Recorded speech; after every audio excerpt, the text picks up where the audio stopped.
किया गया पहाड़ी सम्मेलन में एलजी मनोज सिन्हा इस वक्त पहुंचे हुए हैं, क्या कुछ कह रहे हैं आपको सुनवाते हैं। कब लिखी गई? मैं 5 अगस्त 2019 को बड़ी इतिहास की महत्वपूर्ण तारीख मानता हूं। कुछ लोग इसको दूसरे हिसाब से देखते हैं। उसके पश्चात ही भारत की संसद ने जो कानून देश भर में बनाए थे, ऐसे 890 कानून जो जम्मू कश्मीर में लागू नहीं थे, आजादी के बाद पहली बार वो जम्मू कश्मीर में भी लागू हुए। कुछ 2-3 बातों का जिक्र करना मैं जरूरी समझता हूं। बच्चों के लिए जो देश में राइट टू एजुकेशन, शिक्षा का जो अधिकार था, वो भी जम्मू कश्मीर को पहली बार 2019 के बाद ही मिला। सफाई कर्मचारियों के लिए एक देश की संसद ने एक्ट बनाया था जिसमें सफाई कर्मचारियों के अधिकार सुनिश्चित थे। वो अधिकार भी जम्मू कश्मीर में 2019 के बाद ही लागू किया जा सका कानूनी ढंग से। दलित यानी शेड्यूल कास्ट और शेड्यूल ट्राइब भाई बहनों पर अत्याचार रोकने के लिए जो कानून देश की संसद ने बनाया था, वो कानून भी 2019 के बाद ही जम्मू कश्मीर में लागू हुआ। माइनॉरिटी एक्ट के तहत लागू करके उनके हितों को संरक्षित करने का काम भी तभी प्रारंभ हुआ और ये पूरा देश देख रहा था कि मिनिमम वेजेज एक्ट, जो श्रमिक काम करते हैं देश में, पूरे देश में मिनिमम वेजेज एक्ट लागू था। जम्मू कश्मीर को छोड़ करके वो भी उसके बाद ही लागू हुआ। ऐसे अनेक कमजोर वर्गों के लोग थे। मैं मानता हूं कि एक युग परिवर्तन वहां से प्रारंभ हुआ। आज देश के समाज के सभी नागरिकों को हक मिले, समता और सामाजिक न्याय की व्यवस्था स्थापित हो, इसकी ईमानदार कोशिश हो रही है। हमारे संविधान निर्माताओं ने भी इस बात का ध्यान रखा था कि समाज के जो हमारे कमजोर वर्ग हैं, खासतौर से सामाजिक और शैक्षिक रूप से, उनको आरक्षण रिजर्वेशन का लाभ देकर के समाज और राष्ट्र की मुख्य धारा में उनको जोड़ा जाए, उन्हें बराबरी का दर्जा मिले। और आज मैं कह सकता हूं कि हमारे देश की जो असली ताकत है वो यही है। अब आपको शेड्यूल ट्राइब माने आदिवासी का दर्जा कानूनी रूप से मिल गया। अगर भारत के इतिहास को देखेंगे तो देश की विकास की जड़ें काफी हद तक आदिवासी समुदाय में निहित रही हैं। और ये कहना उचित होगा कि जिस तरह से आदिवासी समुदाय ने भारत की प्राचीन परंपरा को सुरक्षित रखते हुए सामाजिक विकास के साथ सामंजस्य बनाने का काम किया, वो बाकी जगहों पर देखने को नहीं मिलता है। पहाड़ी समुदाय उसी परंपरा का अभिन्न हिस्सा है। प्रधानमंत्री जी के उस अभियान में आप सबका भी योगदान, जिसके द्वारा आपकी संस्कृति को सजोया जा सके। और एक देश में नया काम प्रारंभ हुआ, जनजातीय गौरव दिवस। ये पिछले कुछ वर्षों से ये इनिशिएटिव प्रारंभ किया गया ताकि जो जनजातीय समुदाय के लोग हैं, उनकी प्राचीन महिमा, उनकी संस्कृति और उनके सम्मान को फिर से पुनर्स्थापित किया जा सके। ये सच है कि पहाड़ी समुदाय का हर एक सदस्य अपने में असीम है, अनुपम है और एक अद्भुत इतिहास भी समेटे हुए है। व्यक्तिगत रूप से मैं इस समुदाय को भारतवर्ष की परंपराओं और संस्कारों का ध्वजवाहक मानता हूं। उनका सर्वांगीण विकास हो, इसके लिए भारत के माननीय प्रधानमंत्री और गृह मंत्री जी, मैं जानता हूं कि पूरी तरह से प्रतिबद्ध हैं। मैं एजाज अली साहब, जफर मनहाज साहब, और आदरणीय मुजफ्फर बेग साहब को ध्यान से सुना है। जो कुछ महत्वपूर्ण बिंदु कहे गए हैं, मैं उसका जिक्र करना चाहूंगा, लेकिन इस सच को भी जरा जानने की जरूरत है। एक बात बहुत अच्छी कही गई कि जो आपको आरक्षण का लाभ मिला वो किसी से छीन करके नहीं दिया भारत सरकार ने, इसका विचार करके, ताकि समाज में कोई और समाज की भी जिम्मेदारी है कि राजनीतिक कारणों से कुछ लोग ये बराबर कोशिश करते रहे हैं और आगे भी करेंगे। मुझे लगता है कि ये आपके लिए अच्छा होगा कि जिन लोगों को भड़काने की कोशिश की जाती है उनसे आप दोस्ती का रिश्ता रखें, भाईचारे का रिश्ता रखें, और पूरे समाज से रखना चाहिए। ये देश के विकास और जम्मू कश्मीर के विकास के लिए बड़ा अवसर है। देश में फॉरेस्ट राइट एक्ट का जिक्र हुआ, बहुत पहले लागू हो गया था। ये तथ्य भी आप जान जाइए कि फॉरेस्ट राइट एक्ट बनने के बाद 14 वर्ष तक जम्मू कश्मीर में फॉरेस्ट राइट एक्ट लागू नहीं हो सका। वो भी 2019 के बाद ही, और 21 में मैं कहूं उसमें तेजी आई।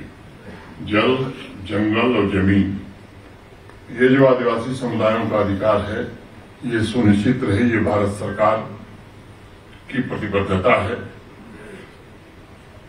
राजनीतिक एम्पावरमेंट, पॉलिटिकल एम्पावरमेंट के लिए असेंबली में सीटें भी रिजर्व की गई और 2024 में लंबे इंतजार के बाद आप भी इस एम्पावरमेंट के हिस्सा बन सके। आप इस बात से वाकिफ हैं कि भेदभाव के शिकार अनेक बार आपने पीड़ा झेली है। अब बराबरी का हक आपको संविधान दे रहा है। आरक्षण सहित जो बाकी व्यवस्थाएं हैं और जो आपका अधिकार है, वो लाभ आपको निश्चित रूप से मिलेगा, उसे कोई रोक नहीं सकता। जब भी कोई नई बात आती है तो रेजिस्टेंस आता है, और ये मानव स्वभाव है, इसमें कोई बुरा भी मैं नहीं मानता हूं। तो थोड़ी बहुत दिक्कतें हो सकती हैं, लेकिन जो आरक्षण मिला है आपको, जिसके कारण एजुकेशनल इंस्टीट्यूशंस में, सरकारी नौकरियों में या पॉलिटिकल रिजर्वेशन, इसको कोई अब आपसे छीन नहीं सकता है। जो आपका हक है, मैं इन बातों में नहीं जाना चाहता हूं कि Eklavya model school, smart classes, girls hostel, ये पिछले 4 वर्षों में कितने बने हैं उसको बताने की जरूरत नहीं है। चाहे बजट की अगर मैं बात करूं तो 4 वर्षों में ये इस डिपार्टमेंट का बजट 6 गुना से ज्यादा बढ़ गया है, और बजट में भी आपके साथ कोई हक तलफी नहीं हो सकती है, ये मैं आपको आश्वस्त करना चाहता हूं। चाहे विद्यार्थियों की स्कॉलरशिप हो, रोजगार के अवसर हों, नए हॉस्टल भी जो बनेंगे उसी अनुपात में बनेंगे, आपके लिए भी बनेंगे, जो पहले से हमारे गुजर, बकरवाल या बाकी भाई हैं उनके लिए भी बनेंगे, और उसमें कोई हक तलफी नहीं हो सकती है।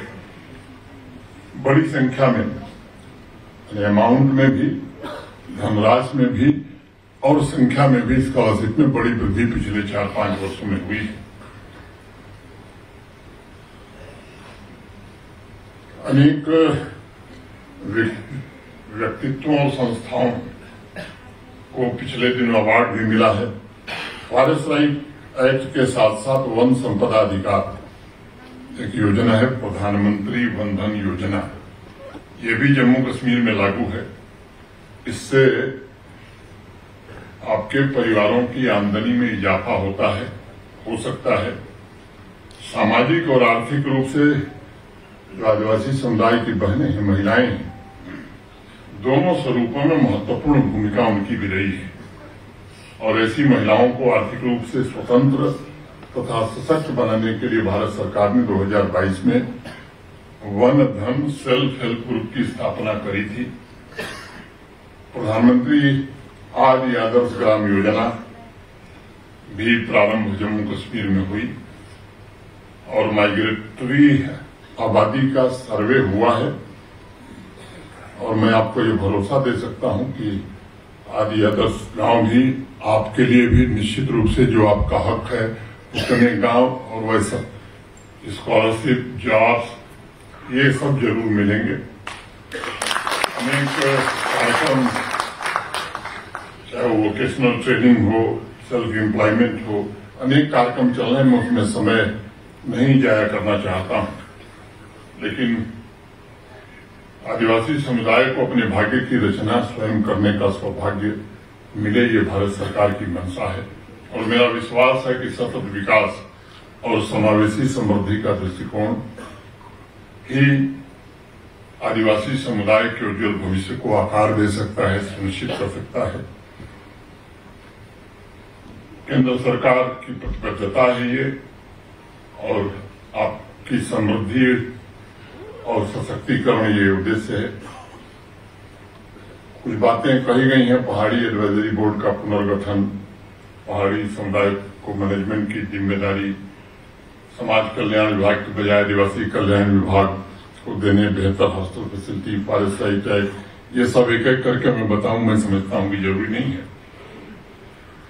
मैंने एक मोटे तौर पर सैद्धांतिक बात कही है कि जो आपको हक दिया गया उसमें से कोई हक तलफी न कोई कर सकता है न हो।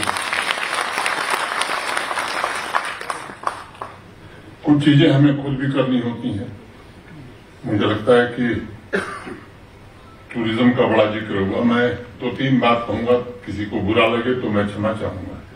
देखिए कि यहाँ सामान्य रूप से धारणा बन गई है कि टीआरसी मैंने टूरिज्म रिसेप्शन सेंटर बनाने से टूरिज्म बढ़ जाएगा।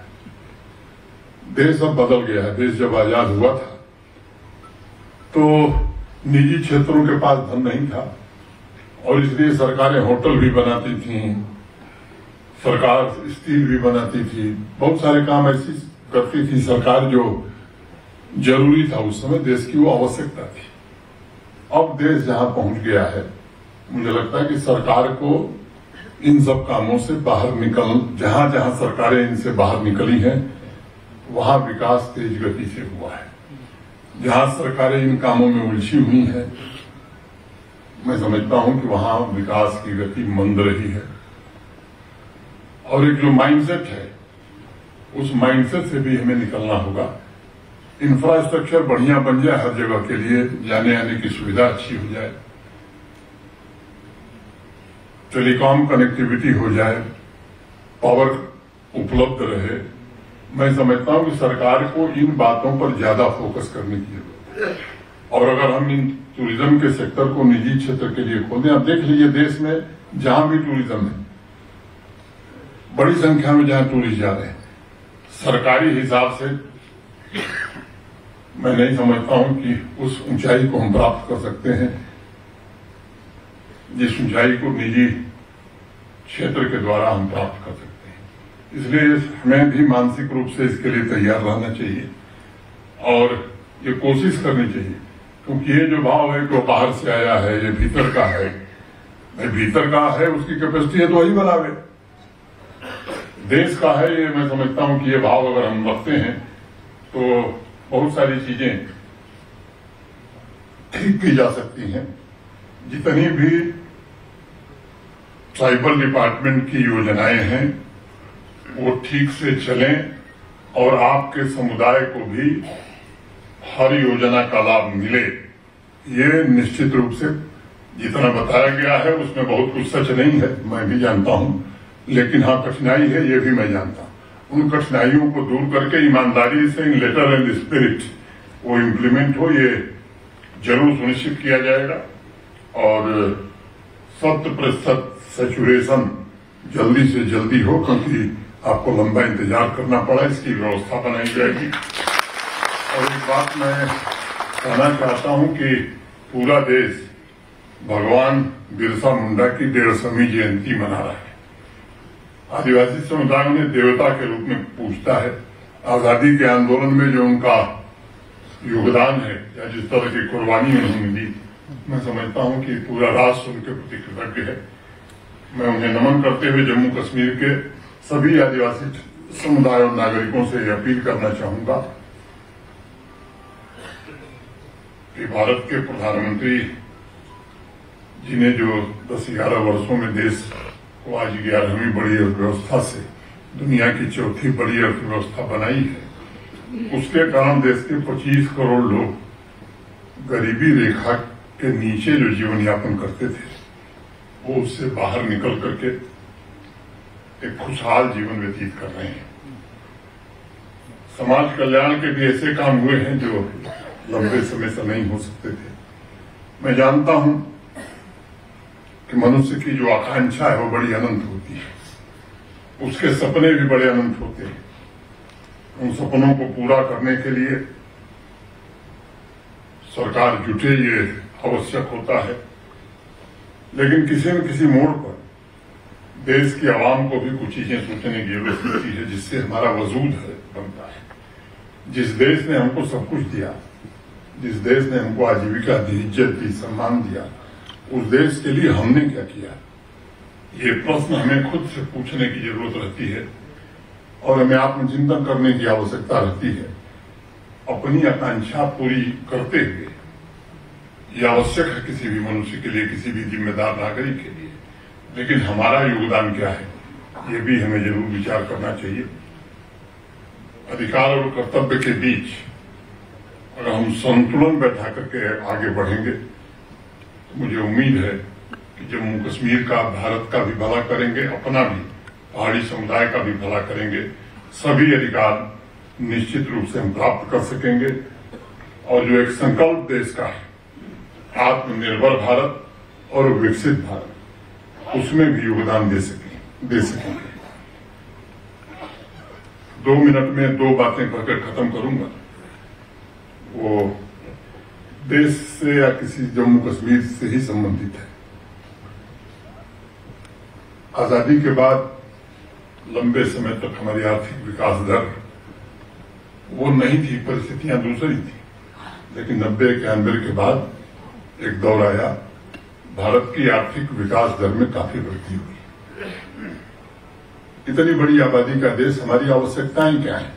अगर राष्ट्रीय परिप्रेक्ष्य में देखें तो मुझे लगता है कि इस देश को जरूरत है तेज आर्थिक विकास दर की, और संयोग से हम दुनिया की फास्टेस्ट ग्रोइंग इकोनॉमी आज हैं और ये विकास निरंतर बनी रहे और ये विकास समावेशी हो, खासतौर से गरीब और ग्रामीण इलाकों तक इस आर्थिक विकास का लाभ पहुंचे, ये बड़ा आवश्यक है। दूसरी जो एक बीमारी देश में है भ्रष्टाचार की, जो देश को खोखला करता है।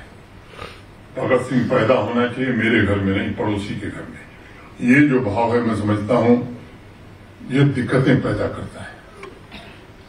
अपने काम के लिए हम कुछ भी करने के लिए तैयार है। मुझे लगता है कि ये ऐसे प्रश्न हैं जिस पर विचार करना चाहिए।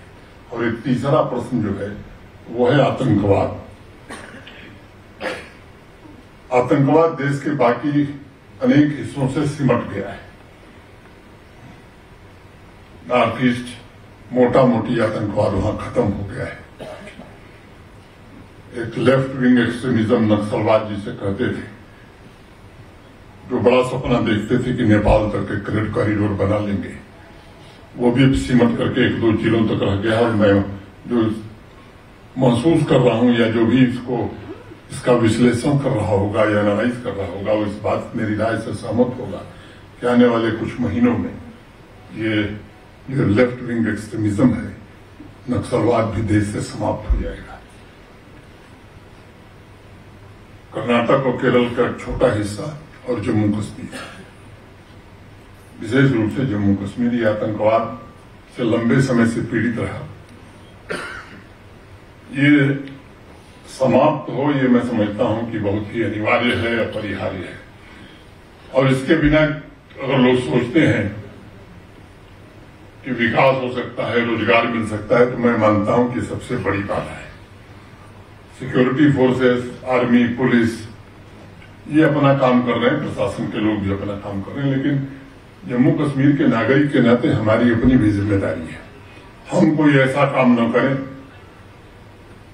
जिसके कारण इस तरह की गतिविधियों में कोई बढ़ोतरी हो सके। जाने अनजाने, कई बार अनजाने में हम कर देते हैं, मैं समझता हूं कि ये बड़ा मुश्किल पैदा करता है। परिस्थितियां काफी बदली हैं।